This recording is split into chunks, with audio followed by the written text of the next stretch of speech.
Welcome back दोस्तों, कैसे हैं आप सब। आज की कहानी की शुरुआत बेन से होती है, जो अभी खून में लटपट था और साथ ही वहाँ पर नाया भी थी, जिसे वो बहुत ज़्यादा ही टॉर्चर कर रहा था, क्योंकि जो बेन की कहानी थी उसकी लेखिका नाया ही थी और नाया ही के कारण आज बेन का ये हालत था। और असल में बात ये थी कि नाया एक ऑथर है और वो जो कहानी लिखी है उसी में वो आज फंस चुकी हैं, क्योंकि उस कहानी के विलेन यानी बेन सभी को मार देते हैं और साथ ही हीरोइन को भी। और अब बारी नाया की थी, जो इस कहानी की ऑथर थी, पर वो किसी भी तरीके से उस विलेन बेन से बचना चाहती थी। और तभी उनको एक जगह होश आता है और वहाँ पर एक ओल्ड मैन बैठा हुआ था, जहाँ पर वो उन्हें बता रहा था कि ये जो भी कुछ तुम्हारे साथ हो रहा है वो तुम्हारे कैरेक्टर के कारण हो रहा है। जिसकी स्टोरी तुमने इस तरह से लिखी थी उसी वजह से उन सारे लोग तुम्हारे बारे में कंप्लेन कर रहे हैं, और अगर तुम अपनी लिखी हुई स्टोरी को ठीक नहीं करती हो तो तुम इसी स्टोरी में फंस जाओगी हमेशा के लिए और शायद कभी भी बाहर नहीं आ पाओगी। पर ये सारी बात सुनकर नाया बहुत ज़्यादा हैरान होती है कि वो अपनी ही लिखी हुई कहानी में अब फंस चुकी है, पर अब उसके पास कोई दूसरा चारा नहीं था। और अगर उसे इस कहानी से बाहर निकलना होगा तब उन्हें बेन की हेल्प करनी होगी और उन्हें किसी भी तरीके से उनकी लाइफ को बेटर बनाना होगा। अगर उनकी लाइफ बेटर नहीं बनेगी तो वो अपना सारा बदला इस कहानी के कैरेक्टर पर निकालेंगे। और अब नाया कहानी के अंदर थी, जहाँ पर उनका रोल किसी और का नहीं बल्कि उनकी ही कहानी की हीरोइन का था, और वो अब उसके अंदर थी और उनके सामने बेन को घुटने पर बैठाया हुआ था और उनके सर्वेंट उन पर ब्लेम लगा रहे थे कि इसने ही नाया मैडम की वो मोतियों का नेकलेस चुराया था। पर बेन का वहाँ पर कहना था कि वो नेकलेस उनकी मदर का है और उसने कोई भी चोरी नहीं की है। और जब सर्वेंट उन्हें मारने वाली थी तभी नाया उन्हें रोक देती हैं और सभी को अंदर भेज देती हैं। पर जब नाया बेन की हेल्प करती हैं तब ये बात बेन को समझ में नहीं आ रहा था कि जो लड़की उसे हमेशा से टॉर्चर करते आ रही है वो आखिर आज उसकी हेल्प क्यों कर रही है। और नाया बेन की वाइफ थी, पर बेन वहाँ पर नौकरों की तरह अपना लाइफ गुजार रहा था और इसके पीछे भी एक बहुत बड़ा रीज़न था, पर वो रीज़न हमें अब कहानी के अंदर ही पता चलेगी। और जब नाया बेन का ख्याल रख रही थी तब भी बेन को उसकी हरकतों पर भरोसा नहीं हो रहा था और उसे लग रहा था कि नाया का ये कोई नया गेम है जो वो उसे टॉर्चर करने के लिए कर रही है। पर नाया उसे समझाती है कि वो जैसा भी बर्ताव उसके साथ पहले किया करती थी वो उसकी गलती है, पर वो अब प्रॉमिस करती है कि आज के बाद से उसे कभी भी बुली नहीं करेगी और उसे हमेशा अब सपोर्ट करेगी। पर बेन को लग रहा था कि नाया उसे कोई नई जाल में फंसाना चाहती है, इसलिए उसके साथ ये मीठी मीठी बातें कर रही है। पर बेन को पता नहीं था कि जो लड़की उसे आज तक टॉर्चर करते आई है वो अब उसकी कितनी बड़ी हेल्प करने वाली है उसे खुद भी नहीं पता था। और इसी तरह अब अगले दिन देखते हैं, जहाँ पर वही सर्वेंट बेन के खिलाफ रे से कंप्लेन कर रही थी। रे कोई और नहीं नाया की सिस्टर थी और बेन की सिस्टर इलो। पर वो सर्वेंट की बातों में आकर रे उसे टॉर्चर करने लगती है और कहती है कि मेरी सिस्टर के कारण तुम्हें इस घर में रहने का मौका मिला है, तो उसका फ़ायदा तुम इस तरह से उठा रहे हो। मेरे ही घर में तुम चोरी कर कर इतनी आसानी से बचना चाहते हो, ये मैं होने नहीं दूंगी। और जब वो सर्वेंट उसे मारने वाली ही होती है तभी वहाँ पर नाया आ जाती है और वो सर्वेंट को उसका लिमिट बताती है कि वो आखिर कहाँ पर स्टैंड करती है। और जहाँ पर रे नाया से बात करने के लिए कुछ कहती है तभी नाया उससे कहती है कि तुम तो अपनी लिमिट में रहो, मेरे फैमिली मैटर में तुम्हें दखल अंदाजी करने का कोई भी हक नहीं है, तो तुम्हारे लिए अच्छा होगा कि मेरे और मेरे हस्बैंड के मैटर से तुम दूर रहो और इस घर की रियल ओनर मैं हूँ, तो तुम्हारे लिए बेटर होगा कि तुम मेरे लाइफ में इंटरफेयर ना करो, तो तुम्हारे लिए बेटर है। और फिर उसके बाद नाया आज के लिए बेन से सॉरी भी कहती है और उसका अच्छे से ख्याल भी रखती है। और इसी तरह कुछ दिन बीत जाते हैं और अब नाया हॉस्पिटल में थी, जहाँ बेन की मॉम हॉस्पिटलाइज थी, पर वहाँ पर नाया उनका अच्छे से ख्याल रख रही होती है, पर बेन को लग रहा था कि वो उसकी मॉम को कुछ नुकसान पहुंचाने आई है। पर नाया उसे अच्छे से समझाती है कि उसका कोई भी ऐसा इंटेंशन नहीं है कि वो अपनी मदर इन लॉ का इस तरह से बुरा हाल करेगी। और बेन को नाया का ये न्यू बिहेवियर ज़रा सा भी समझ में नहीं आ रहा था कि आखिर वो ऐसा बिहेव क्यों कर रही है और अचानक से अच्छे बनने का नाटक क्यों कर रही है। आखिर उससे चाहिए क्या। और नाया के जाने के बाद मॉम भी बेन को अच्छे से समझाती है कि तुम नाया को गलत समझते आए हो, वो तो मेरा ख्याल रख रही थी आज। और आज ही की रात बेन उन लोगों से मिलने वाला था जिन्होंने उस पर हमला किया था। और ये बात नाया को भी याद आ जाता है कि आज के ही दिन बेन बहुत बुरी हालतों में घर पर आया था, क्योंकि उसने ऐसा ही सिचुएशन उसने अपने नॉवल में लिखा था। और दूसरी साइड बेन पर कुछ लोग हमला कर देते हैं और उसे बहुत बुरी तरह से घायल भी कर देते हैं। पर तभी वहाँ पर नाया आ जाती है और वो उन लोगों से बचाने की कोशिश भी करती है, पर वो ही घायल हो जाती है। पर बेन वहाँ पर नाया को उन सभी लोगों से बचा भी लेता है और उन लोगों की अच्छे से धुलाई भी कर देता है। और अब घर पर देखते हैं जहाँ बेन और नाया एक दूसरे का ख्याल रख रहे थे और एक दूसरे की चोट पर मलहम भी लगा रहे थे। पर बेन ये बात जानना चाहता था कि आखिर नाया को ये बात पता कैसे चली कि आज उस पर ये हमला होने वाला है, और आखिर उसने उस समय उसे बचाया क्यों। और यही बात नाया समझ जाती है कि बेन के दिमाग में आखिर क्या चल रहा है, और जिस पर वो उसे कहती है कि वो उसकी वाइफ है और ये उसका रिस्पॉन्सिबिलिटी बनता है कि वो अपनी हस्बैंड की हर सिचुएशन में हेल्प करे, चाहे जैसा भी सिचुएशन हो। ऐसे ही कुछ दिन बाद नाया का बर्थडे आ जाता है और नाया बहुत ज़्यादा खुश थी बेन के साथ अपना बर्थडे सेलिब्रेट करने के लिए। पर उधर ही नाया और रे में थोड़ा बहुत बहस हो जाता है और उन दोनों का बनता नहीं था, पर दोनों ही अपने हस्बैंड के लिए स्टैंड ले रही थी। और जब भी रे उसके बारे में यानी बेन के बारे में बुराई करती तब नाया उसे अच्छे से सुना देती, पर उधर ही बाहर बेन इन सारी बातों को सुन रहा होता है। फिर कुछ देर बाद बेन का आदमी वहाँ पर आता है और आज बेन को पता चल जाता है कि जिसने उस पर हमला करवाया था वो कोई और नहीं, उसकी खुद की वाइफ थी। और जब नाया उससे मिलने आती है तब बेन उसे नेकलेस पहनाने के बहाने उसका गला घोंटकर उसे उसी समय मार देता है। पर उसका जान जाने से पहले बेन उसे कहता है कि अगले जन्म में मेरी वाइफ बन के ज़रूर आना फिर से। और अब नाया फिर से उस ओल्ड मैन के सामने खड़ी थी और अब वो बहुत ज़्यादा ही गुस्से में थी, क्योंकि उसे समझ में नहीं आ रहा था कि वो इस तरह से मरी क्यों। तब ओल्ड मैन उसे बताते हैं कि तुमने ही तो ये स्टोरी में लिखा था कि जब उसकी वाइफ का रियलिटी उसे पता चल जाएगा तब बेन उसे खुद ही मार देगा। और ये बात सुनकर नाया बहुत ज़्यादा गुस्सा कर रही थी, क्योंकि उसे अब कुछ समझ नहीं आ रहा था कि आखिर वो इस नॉवल से बाहर निकले तो कैसे निकले। पर उसे दूसरा चांस मिलता है और इस बार वो रे के बॉडी में आती है, जहाँ रे अभी सीढ़ियों से गिरने के कारण से वो बेहोश थी। पर जब उसे होश आता है तब रे का बेटा उसे बहुत ज़्यादा बुली कर रहा था और साथ ही कुछ सर्वेंट भी। पर उसे इस बात का ज़्यादा धक्का लगा था कि वो इस बार रे के बॉडी में है, और इस बारे में वो सिस्टम से भी पूछती है कि आखिर वो रे के बॉडी में क्यों आई है। पर वहाँ पर ओल्ड मैन उसे बताते हैं कि तुम्हारे पास कोई और दूसरा चांस नहीं था, इसलिए तुम्हें रे के बॉडी में ही होना पड़ा। पर तुम्हें गिव अप करने की ज़रूरत नहीं है, क्योंकि ये तुम्हारा खुद का लिखा हुआ नॉवल है, तो तुम इसे सॉल्व जरूर ही कर लोगी। फिर उसके बाद रे को पता चलता है कि बेन को उसका बेटा उसे बहुत ज़्यादा टॉर्चर कर रहा है। फिर उसके बाद वो उसे रोकने के लिए भी जाती है। और अब हॉल में देखते हैं जहाँ पर रे बेन से माफ़ी मांगती है उसके गलत हरकतों के लिए। पर रे के माइंड में तो ये बात चल रहा था कि आखिर वो बेन को अपने साइड करे तो कैसे करे, क्योंकि वो कुछ भी कर रही थी बेन पर कोई फ़र्क नहीं पड़ रहा था। पर जब भी वो अपने आप को मारती तब बेन को बहुत अच्छा लग रहा था। पर उसके बाद रे उससे पूछती है कि आखिर तुम्हारे साथ जो भी आज तक हुआ है उसके वजह से मैं तुमसे सॉरी मांगना चाहती हूँ, क्योंकि मेरी गलती के कारण तुम्हें इतना कुछ सहना पड़ रहा है इस घर में। पर वो सारी हरकतों से बस बेन को अपनी वाइफ नाया का याद आ रहा था, क्योंकि वो भी ऐसा ही बिहेव कर रही थी।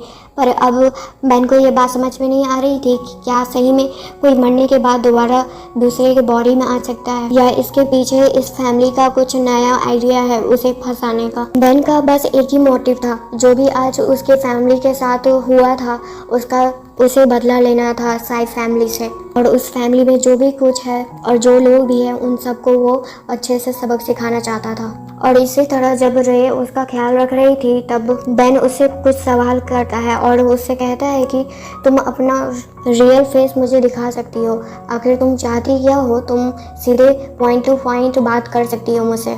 पर रे इस पर बस इतना ही कहती है कि वो बस बेन को खुश देखना चाहती है। और तभी बेन के पास हॉस्पिटल से कॉल आता है जहाँ पर उसे बताया जाता है कि उनकी मॉम का तबीयत बहुत ज़्यादा ख़राब होने लगा है और उन्हें जल्द से जल्द हॉस्पिटल आने के लिए बुलाया जाता है। और अब हॉस्पिटल में देखते हैं जहां डॉक्टर उन्हें बताते हैं कि उनकी मॉम का अभी बहुत ज़्यादा ही क्रिटिकल सिचुएशन है और जिसके कारण से उन्हें अपने आप को प्रिपेयर कर लेना चाहिए, कुछ भी हो सकता है इस ऑपरेशन के बाद। पर बेन बस डॉक्टर से इतना ही रिक्वेस्ट करता है कि वो अपना 100% देकर उनकी मॉम को किसी भी तरह से बचा लें। और उस हालात में रे बेन के साथ ही थी, पर बेन उनसे पूछते हैं कि आखिर तुम मेरे साथ इस सिचुएशन में आखिर हो क्यों, क्योंकि तो मैं कभी भी पसंद नहीं था और तुम मुझे हमेशा नफरत करते आई हुई हो। और इसी बात पर रे उससे बस इतना ही कहती है कि मैं अपनी गलतियों को सुधार रही हूँ, जो भी गलती मैंने पिछले कुछ सालों में की है उसे मैं सुधारना चाहती हूँ। फिर उसके बाद रे के पास एक सर्वेंट आती है और ये न्यूज़ रे सुनकर थोड़ा हैरान हो जाती हैं क्योंकि मास्टर नेट उन्हें आज डिनर पर इनवाइट कर रहे थे और ये कोई और नहीं रे के हस्बैंड थे, पर अभी ऑफिशियली ये दोनों मैरिज कपल नहीं थे और रे इसके बारे में बिल्कुल पूरी तरह से भूल चुकी थी।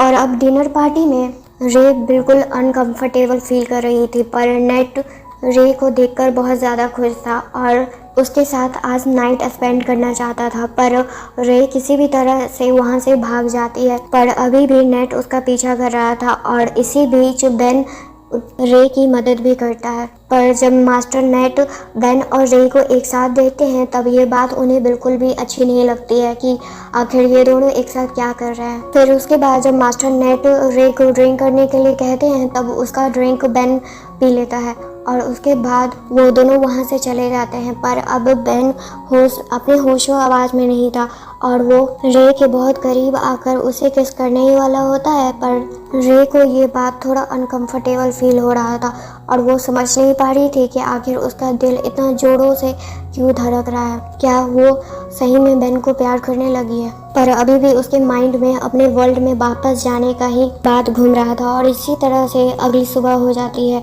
और बेन अपने पास देखकर उसे थोड़ा बहुत हैरानी भी होती है और वो ये सवाल वो रे से पूछता भी है कि आखिर वो उसके कमरे में क्या कर रही है। तब इस पर रे उसे बताती है कि कल रात वो बहुत ज़्यादा ही ड्रंक हालत में था, इसी वजह से रे ने उसकी मदद की थी और उसे यहाँ बेड पर सुला दिया था। और दूसरी साइड मास्टर नेट उन दोनों पर नज़र रखे हुए थे अपनी एक सर्वेंट के नज़रों से, और मास्टर नेट बस एक मौके का वेट कर रहे थे उन दोनों को एक एक्ट में पकड़ने का।